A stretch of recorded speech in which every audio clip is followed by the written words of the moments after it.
এখানে আর একটা মজার টেকনিক দেখাতে চাই।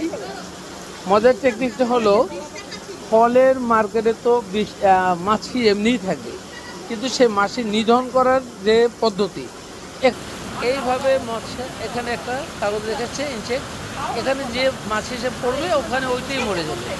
এখানে দেখানো হচ্ছে এই যে মাছিগুলো মরছে। সুতরাং এই যে ছোট্ট ছোট টিপস, এগুলো যদি জানা থাকে তাহলে কিন্তু সাধারণভাবে মানুষ অনেক কিছু দিয়ে পরিত্রাণ পায়। মাছি যেখানে যে ফলের উপর পড়বে ওখানে ডিম যদি পারতে পারে, ডিম পাড়া মাছি যদি হয় তাহলে ওখানেই ছেক, ওখানেই পোকামাকড় সব কিছু, এবং সেই সারটা আর হালালুম তৈবা থাকলো না।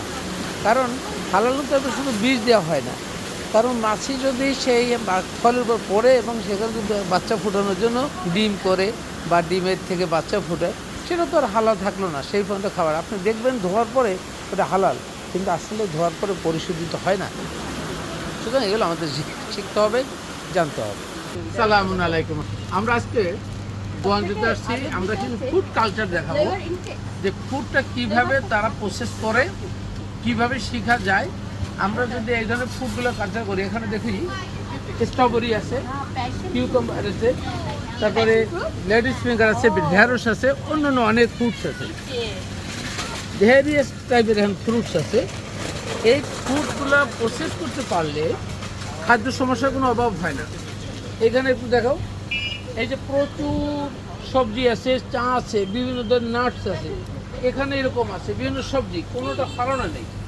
এই যে এই ধরনের যে আছে বেরি শুকাই ফেলছে, এই ধরনের কিউকাম্বার এটা শুকেছে, এই ধরনের মাছের প্যাটি সহ শুরু করে এমন কিছু নেই যারা খাবারের জন্য প্রসেস করে নেই, তাহলে তাদের খাবারের সমস্যা হবে কেন?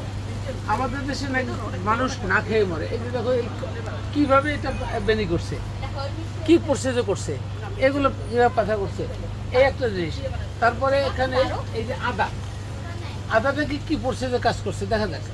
হ্যাঁ, এই ধরনের সবজি, ইভেন দে আপনার এই যে অরেঞ্জের যে ছোলাটা, কমলা লেবুর ছোলা, তারাটা ফুড প্রসেস করছে, এগুলো সবগুলি খাবার।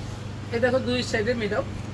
তারপরে এই ধরনের এটা শতমূলি টাইপের, শতমূল দেখাইছে, এইটার নতুন একটা খাবার, এটাও বড়ের মতো কিন্তু এটা শুকিয়ে ফেলছে। এটা শুটকি খাবারের ভিতরে লং টাইম তারা রেখে এগুলো খাওয়া দাওয়া করে।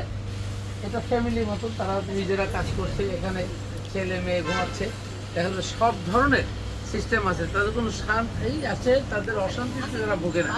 আর আমরা খাবারের প্রসেস করতে পারি না বিধায় আমাদের অশান্তিটা দিন দিন বাড়ে, খাবারের চাহিদা আমরা মিটাতে পারছি না। কিন্তু এখানে খাবারের চাহিদা কোনো সমস্যা নেই। সুতরাং এগুলো যদি আমরা প্রসেস মধ্যে শিখতে পারি, জানতে পারি, তাহলে আমাদের খাবারের সমস্যা আমরা ভুগি না। এখানে শিখতে হবে। আর যদি না শিখে এটা নিয়ে নাচ শিখাই, ওরা কি খায়, এটাকে হালাল কি হারাম, আপনি ইনকাম করছেন হারাম আর খাবার খোরানো খালি হালাল, এটা তো হয় না। এখানে হারামের কিছু নেই, পরিচ্ছন্ন হালাল তৈবা, এখানে তৈবা আছে, পবিত্রতা আছে, অর্থাৎ এখানে বিশুদ্ধতা আছে, তার মানে এটা হালাল। আল্লাহ তো কোনো যেটা হালাল করছে এটা মানুষ হারাম করতে পারে না। আর আমরা মুসলিমরা বলি কি, নাম করে কোরআন পড়ি না, আমরা সবগুলোকে হালাল করে দিই। আশা করি এখানে এই যা দেখাই বলুন, এখানে